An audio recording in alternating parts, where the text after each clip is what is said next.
With the White House surveying the food situation in Gaza today and Vice President Harris making her first television appearance since losing the election, we now turn to the analysis of Brooks and Capehart. That is New York Times columnist David Brooks and Jonathan Capehart of MSNBC. Welcome to you both. So David, I want to start with the president's approach to the economy and really more to his power. We did see him unveil a whole new slate of tariffs on a number of nations, including Canada. And today, as we reported earlier, he chose to fire the labor official who's responsible for the jobs numbers after a lower than expected jobs report, accusing her of political manipulations. The White House has cited those numbers before when they're in their favor, but what do you make of this move? Well, it's not true. I mean, we've used these data. I would say some of the most trusted arbiters of information are the BLS and the CBO, the Congressional Budget Office. And they're professionals, and I've met some of them who do this work, and that's all they care about is getting the numbers right. I don't think it can cross Donald Trump's mind that there are neutral arbiters who are objective and who are not politicized. But this is the weakness of authoritarian or pseudo-authoritarian regimes, is they create an atmosphere in which it's not possible to be honest with the executive. And so you walk around there filled with distorted information. And the perverse thing about this is that the news is not terrible. I mean, we had 70-some-odd thousand jobs, new jobs. That's not like, it's going to get worse, by the way, if the business cycle goes up and down as normal. Second, the economy is suffering because of the Trump tariffs. Jason Furman, who was on earlier this week, said that it's like you took $1,000 out of every family's household, and then you did that for the rest of their lives. So there's cuts in growth, and there's hints of stagflation, but it's not the recession that a lot of economists are expecting because the tariffs were not as bad as a lot of economists were expecting. So the news is not bad, and Donald Trump's firing of this person is symptomatic of the way information and honesty are being distorted up and down. And when Speaker Johnson tried to discredit the CBO numbers on how much debt would be caused by the big, beautiful bill, that was part of this process of getting rid of the umpires. When you have no umpires or referees, you don't have a fair game. Jonathan, what do you make of this? Well, I agree with everything that David says. As he was talking, I was thinking about this song from the 1970s musical The Wiz, where you have the bad witch Eveline singing "Don't Nobody Bring Me No Bad News." Donald Trump famously said a few months ago, if the economic news is bad, it's Biden's fault, and if it's good, I should get the praise. And, no executive likes it when bad news comes out of the Bureau of Labor Statistics, or if the CBO, scores a bill that they want poorly. But what no president has done until today was, as David said, fire the referee. I mean, I think from this point going forward, I wonder if we as journalists can trust the information coming out of BLS, in the months ahead, simply because the president is demanding that they mold and shift economic data to please him. And that does no one any good.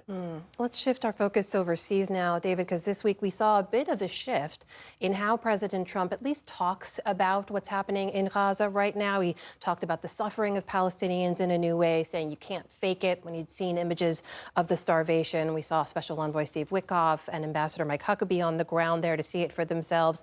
We also saw the very first Republican member of Congress to say that she believes Israel's conduct in Gaza is genocide, and that was Marjorie Taylor Greene, a Trump and MAGA loyalist. Is this a bigger shift, or is this about this moment in time? I think it's about this moment in time. I think what's happened, and this is true in Israel too, is a lot of people who thought that Hamas needed to be defeated are taking a look at what happened in the last 6 months, 8 months, year, or even before, and saying, what the heck? Like, this is callous, cruel. It's so many people are dying. And then, as we just saw in Nick's report, it's marked by incompetence on all levels. It's marked by IDF incompetence. It's marked by the American contractors and the American government. Remember when Joe Biden tried to put a port into Gaza, which was a total failure? And so there's just been a level of incompetence on top of what you could call cruelty. And a lot of Israelis are now saying, this can't stand.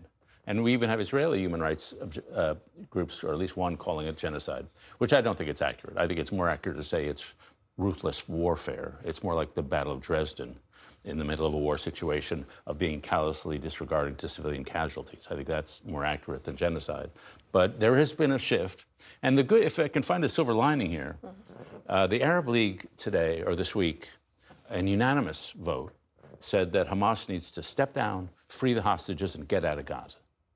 And somehow this shift is some people, at least in the Arab League, are seeing this as an opportunity. I don't know if it is, but there is a shift in the way people are thinking about this conflict.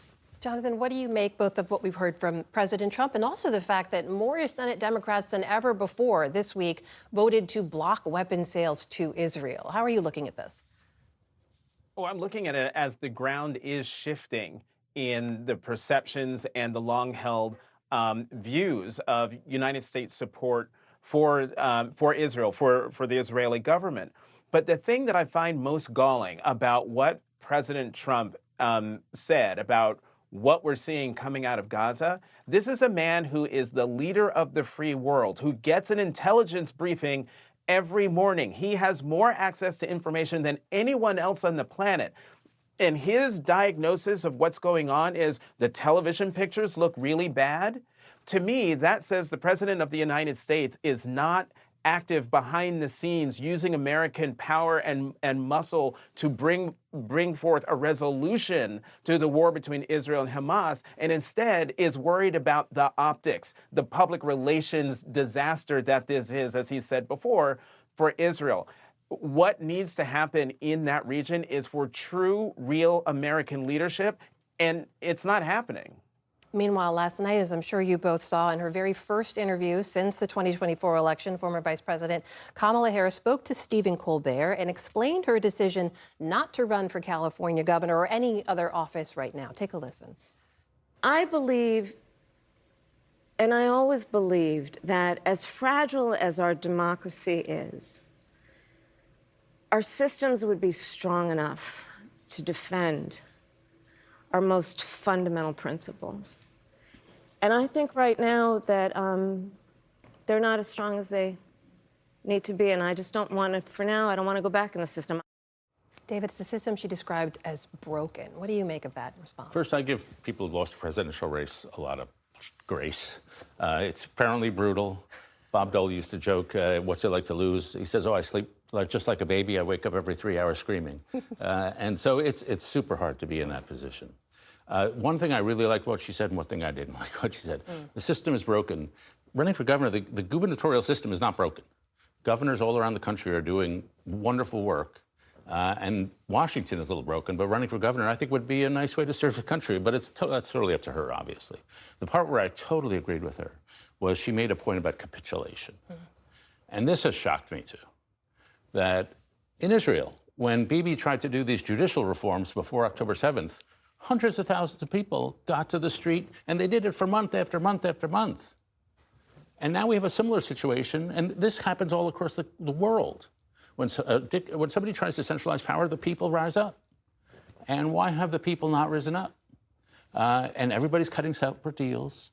And I see business leaders, university presidents, other people laying low and not trying to rise up. And therefore, there's strength in numbers, and we're not using that strength. Trump can pick people off one or another. And so I think that civic capitulation that she mentioned, that is a real thing. Jonathan, what did you make of the interview? I watched all 20-something minutes of it, and I think what we saw was a former vice president who ran for president, lost, and is still coming to terms with that loss, and deciding not to run for governor is basically, just to boil it down, possibly just a form of self-care. But she also said in that interview that she's going to spend this time going around the country and listening to people without having the baggage of being seen as someone running for office and only talking to people because she wants their votes. And I think that's a good thing. And that matches up to what she said later on in the interview, which when Colbert asked her, who's the leader of the Democratic Party? And she said, look, we make a mistake when we look for that one person.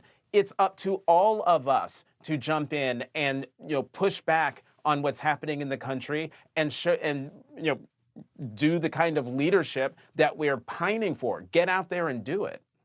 Jonathan, before we go, folks will have noticed that we introduced you slightly differently tonight than we usually do. We should point out, after nearly 2 decades at the Washington Post, you recently made the decision to leave. I just wanted to give you a chance to speak directly to our audience to tell them why. Well, the direction of the opinion section changed. Jeff Bezos, the owner of the Washington Post, as is his right, decided that he wanted the section to focus on the twin pillars of personal liberties and free markets. And it became clear as time went along, and especially when he chose a new leader for the section, that there was just not going to be any room for a voice like mine, especially when we were told that we would have to be unapologetically patriotic in talking about the positive things happening in the country. How can you talk about the positive things happening in the country when the rest of the house is engulfed in flames and the foundation is flooding? I wanted to go someplace where my voice would be heard. Jonathan Capehart, we're so glad your voice is heard right here at our table. David Brooks, yours as well. Thank you. My thanks to you both.